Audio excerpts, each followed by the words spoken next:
এত জায়গা ঘুরেছি, কোনো দিন এত কাছে থেকে হরিণ দেখিনি। মানে আমার থেকে মোটামুটি 2.5 ফুট ডিস্টেন্সে ছিল।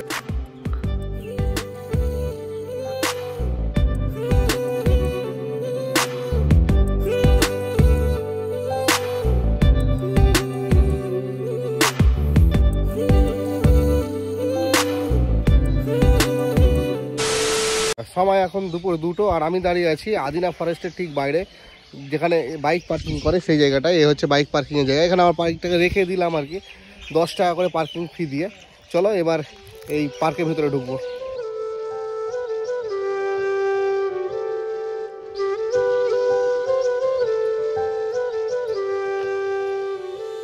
$25 টাকা দিয়ে টিকিট কেটে ঢুকে পড়েছি ডিয়ার ফরেস্টের ভেতরে। আর এই হচ্ছে ফরেস্টের রাস্তা।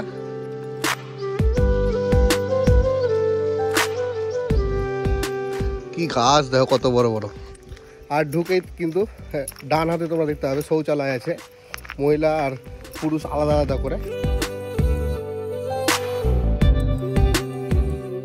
আর ওখানেই কিন্তু একটা বোর্ড দেওয়া আছে, সেখানে এই পার্কের ভিতরে কিছু নিয়মাবলী দেওয়া আছে। আর ঢোকার সময় এই যে দেখছো হাতে পেয়ারা নিয়ে নিয়েছি। আর এই পেয়ারাটার দাম নিলাম আমার কাছে 45 টাকা, মানে 300 ওজন ছিল 45 টাকা। 150 টাকা কিলো পেয়ারা, ভাবা যায়? একটু অবাক লাগলেও খেতে হলো, টুরিস্ট স্পট, একটু দাম বেশি দিতেই হবে, কিছু করার নেই। যাই হোক ওইসব বাদ দাও, আর এই ডিয়ার ফরেস্টের মজা নাও। কি উঁচু উঁচু গাছ দেখো, আর মাঝখান দিয়ে রাস্তা। আর এই রাস্তা আমি একা একা এখন যাত্রা শুরু করেছি। এর আগেও একবার এসেছি, তখন সঙ্গে কাদের ভাই ছিল, দিয়ে একটা প্র্যাকটিস হয়ে আছে, ওই জন্য ভয় লাগে না। নাহলে প্রথমবার এসে কিন্তু একটু ভয় পেয়ে গিয়েছিলাম। একদম নির্জন জায়গা না, একদম ফাঁকা ফাঁকা জায়গা। চলো দেখি, অনেকটা এখন হেঁটে আমাদেরকে যেতে হবে মেন যে ডিয়ার দেখার জন্য সেই জায়গাটা। এই জঙ্গল বারবার হেঁটে আস্তে আস্তে এরকম দেখো বসার জায়গাটা দেখতে পেলাম। একটু বসলাম, কারণ অনেকটা হেঁটে ফেলেছি আমি, একটু রেস্টের দরকার আছে। আর একদম নির্জন জায়গা, কেউ নেই, আমি একা একা হেঁটে হেঁটে যাচ্ছি। এই জঙ্গল অভিযানে নিজের পায়ের শব্দ আর পাখির কিচকিচ আওয়াজ ছাড়া কিচ্ছু বুঝতে পারবে না। নির্জন জায়গা একদম। আর জঙ্গল দেখো, গভীর জঙ্গল কিন্তু, যদিও ওইদিকে যাওয়ার রাস্তা নেই। আর প্রথমে ঢোকার সময় কিন্তু ইনস্ট্রাকশন দেওয়া হয়েছিল, এই যে রাস্তাটা করে দেওয়া আছে, এই রাস্তা বরাবরই হেঁটে যেতে হবে। সামনে কিছু পর্যটক আমি দেখতে পাচ্ছি, মানে মেন জায়গায় হয়তো চলে এসেছি। চলো দেখি আর কতটা হাঁটতে হয়। এই রাস্তা বরাবর হেঁটে আস্তে আস্তে এরকম একটা জলাশয় দেখতে পেলাম, কিন্তু এখানে একটা বক ছাড়া কিছুই দেখা যাচ্ছে না। হ্যাঁ, ক্যামেরায় হয়তো অতটা আসছে না। এই দেখো ছোট্ট মতো দেখা যাচ্ছে এই জায়গাটায়। হ্যাঁ, এখনো পর্যন্ত শুধু এই বকটারই দেখা পেলাম আমি।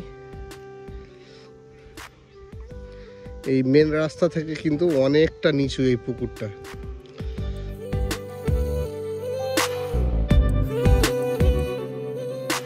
কিছুটা হেঁটে এসে এই রাস্তার ঠিক ধারেই দেখো, এখানে কিন্তু ফুলের চাষ করা হয়েছে। এটা কিন্তু আগের বছর ছিল না, এবার কিন্তু দুর্দান্ত লাগছে এই ব্যাপারটা।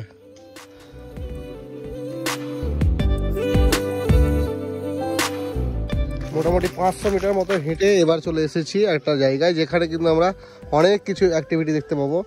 আর এদিকে দেখো ধান চাষ হচ্ছে, এটা পার্কের বাইরে এলাকা অবশ্য। আর এদিকে কিন্তু শৌচালয় আছে, আর ওই জায়গাটায় খাঁচা করা আছে, কিছু আছে হয়তো ভেতরে। চলো দেখি কি আছে না আছে ওর ভিতরে।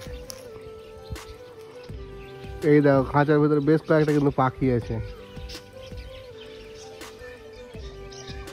খালি চোখে দেখাটা একটা বিশাল সমস্যা, আর সেখানে তো ক্যামেরায় তো অনেক বড় কথা। অনেক ঘন নেট। ওইখানে আছে পাখির খাঁচাটা, আর ঠিক তার পাশে এই দেখো এখানে একটা চিলড্রেন পার্ক আছে। চলো পার্কের ভেতরে যাই।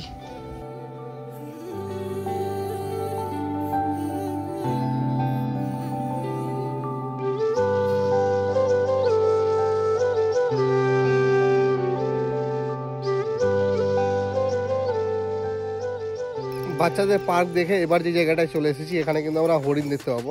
মেনলি এখানে চিতল হরিণ দেখা যায়, আর এই জায়গাটা হচ্ছে হরিণের জায়গা। কিন্তু কথা হচ্ছে এখন হরিণ একটাও দেখা যাচ্ছে না। আরও সামনের দিকে অনেকটা জায়গা আছে, ওই রাস্তাটা চলে যাবে সামনে, এই রাস্তার শেষ পর্যন্ত গেলে হয়তো আমরা হরিণ দেখতে পাবো। চলো দেখি দেখতে পাওয়া যায় কিনা, দেখতে পেলে তো অবশ্যই তোমাদের দেখাবো।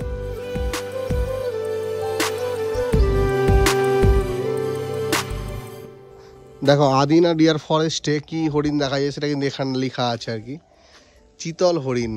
কোন কোন দেশে দেখা যায়, বিজ্ঞানসম্মত নাম, বাসভূমি কোথায়, সবই কিন্তু এই জায়গাটায় দেওয়া আছে। কিছু দেখতে পাওয়া যাক আর না যাক, এই যে কাঠবিড়ালি দেখা গেছে, এই দেখো লাফাচ্ছে। দেখো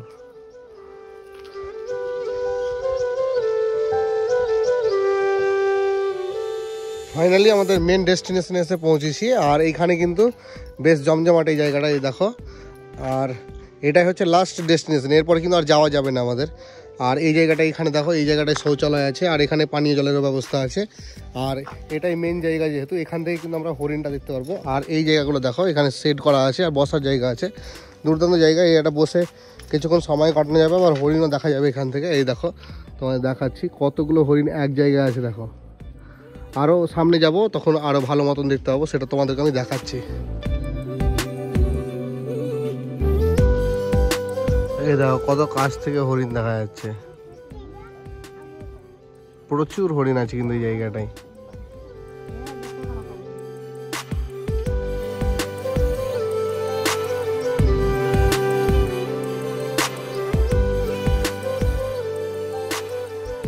এত জায়গা ঘুরেছি, কোনো দিন এত কাছে থেকে হরিণ দেখিনি। মানে আমার থেকে মোটামুটি 2.5 ফুট ডিস্টেন্সে ছিল, মাঝখানে শুধু একটা নেট ছিল। আর নেটের বাইরে হাত চলে যাবে হাত বাড়ালে, কিন্তু হাত দেওয়াটা উচিত হবে না, কারণ হাত দিতে কিন্তু সেই জায়গাটা নিষেধ করা হচ্ছে।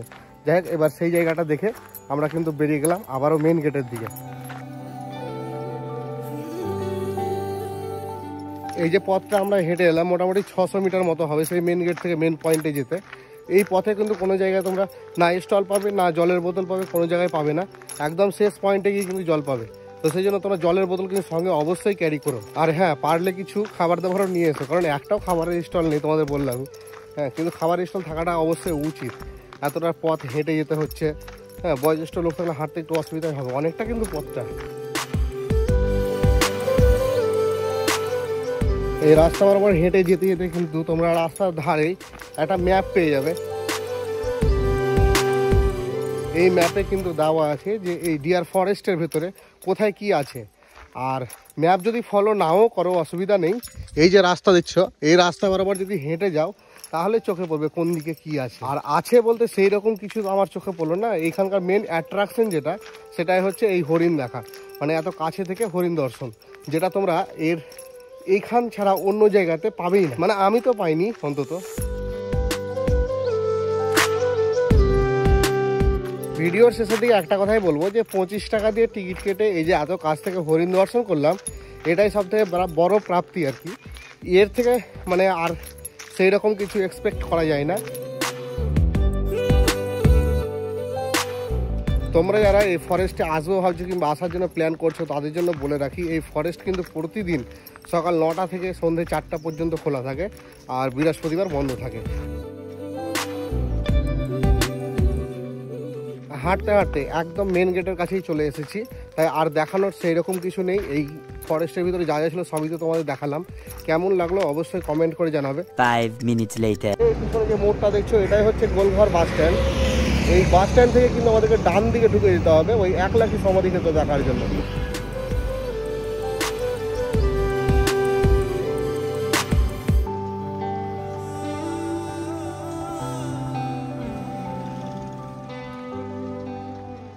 এনএইচ থেকে নেমে মাত্র 2 মিনিটের পথ, এবার চলে এসেছি গোলঘরের কাছে।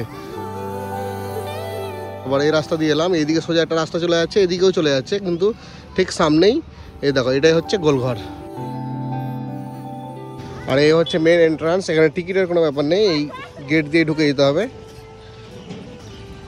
আর ঢুকেই বাঁ হাতে দেখো একটা বোর্ড দেওয়া আছে, যেখানে এই গোলঘর সম্বন্ধে কিছুটা লেখা আছে। এটাকে 1 লাখি সমাধি ক্ষেত্রও বলা হচ্ছে, সমাধিসৌধ।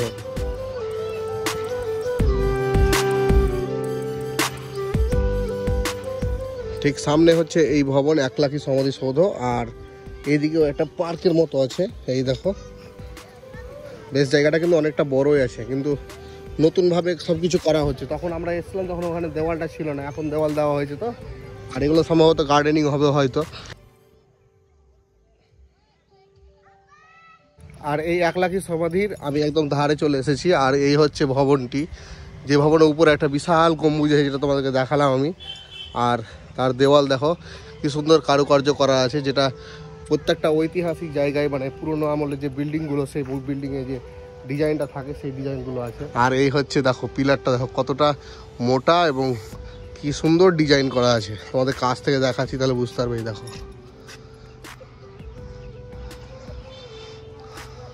আমি কিন্তু এখন দাঁড়িয়ে আছি একদম একলাখী সমাধিসৌধের পিছনের অংশে। আর এই হচ্ছে পিছনের দিককার ভিউ। আর এখানে একটা গেট আছে, যদিও সেই গেটটা নেট দিয়ে বন্ধ আছে। এর ভেতরে কিন্তু ঢোকা যায়, আমি ঢুকবো ভিতরে, রাস্তায় ঢুকবো। আগে চারি সাইডটা দেখিয়ে দিই তোমাদেরকে, তারপরে পিছনের অংশে যাচ্ছি। এই দেখো, এই পিলারটা কিন্তু বেশ অক্ষত অবস্থায় আছে। দেখো এর ডিজাইনটা ভালো বোঝা যাচ্ছে। এই দেখো, বাহ, দারুণ দারুণ। এরকম কিন্তু এই দেওয়ালটা পুরোটাই।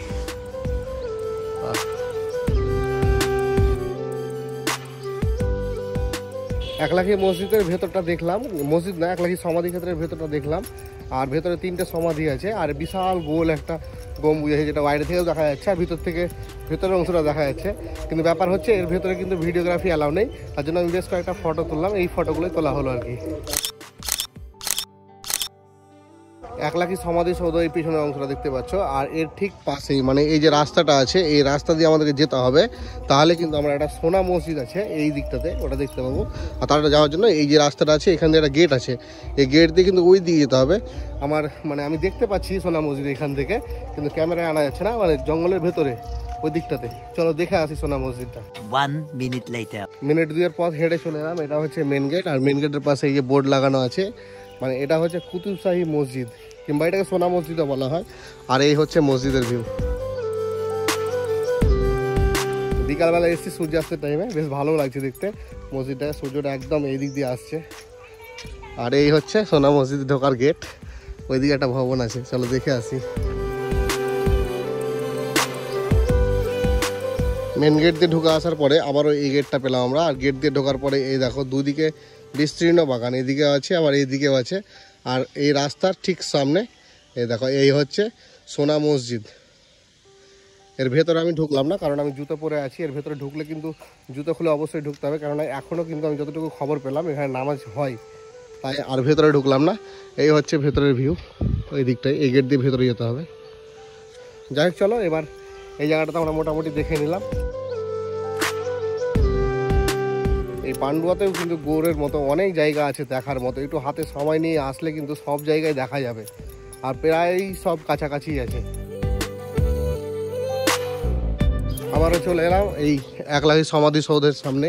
আর তোমাদের যদি ওই জায়গাটা চিনতে অসুবিধা হয়, তাহলে এই সমাধি ক্ষেত্রে কিন্তু কিছু লোক বসে থাকে, তাদেরকে জিজ্ঞাসা করলেই কিন্তু তারাই বলে দেবে যে কোন জায়গায় সোনা মসজিদটা আছে। একদম পাশে এই দিকটাতে, অবশ্যই কিন্তু দেখে যাবে, বেশ ভালো লাগবে। 2000 years later একলাখী সমাধি থেকে বেরিয়ে বেশ কিছুক্ষণ ঘোরাঘুরি করলাম। আমি খুঁজছিলাম দরগা শরীফ বলে একটা জায়গা আছে, সেই জায়গাটা, কিন্তু অনেকক্ষণ খোঁজাখুঁজি করে কিন্তু আমি সেই জায়গাটা খুঁজে পেলাম না। আর এখন প্রায় সন্ধে নামতে আসছে, শীতের সন্ধে তাড়াতাড়ি নেমে যাবে। আর আমাকে কিন্তু এখন মোটামুটি না হলেও 90 কিলোমিটার মতো রাইড করে আমার বাড়ি যেতে হবে। তাই এখানে আর বেশি দেরি করলাম না, এখান থেকে সোজা আমি বাড়ির উদ্দেশ্যে রওনা দেবো। তাই আজকের এই ভিডিওটাকে আর বেশি বাড়াচ্ছি না, আজকের এই ভিডিওটাকে এখানে শেষ করছি। ভিডিওটা কেমন লাগলো অবশ্যই কমেন্ট করে জানাবে। আর কোনো প্রশ্ন থাকলে আবার কমেন্ট করতে পারো। আর কোনো জায়গায় যদি মিস হয়ে থাকে কমেন্টে লিখে দাও, পরবর্তীতে কোনো একদিন এসে সে সমস্ত জায়গাগুলো ঘুরে দেখে নেবো। আজকের ভিডিওটা এতটাই, সুস্থ থাকো, ভালো থাকো, দেখা হচ্ছে পরবর্তীতে নতুন কোনো আরও একটা এইরকম ভিডিওতে। ভুলে যেতে মন চায় ব্যথা পেতে।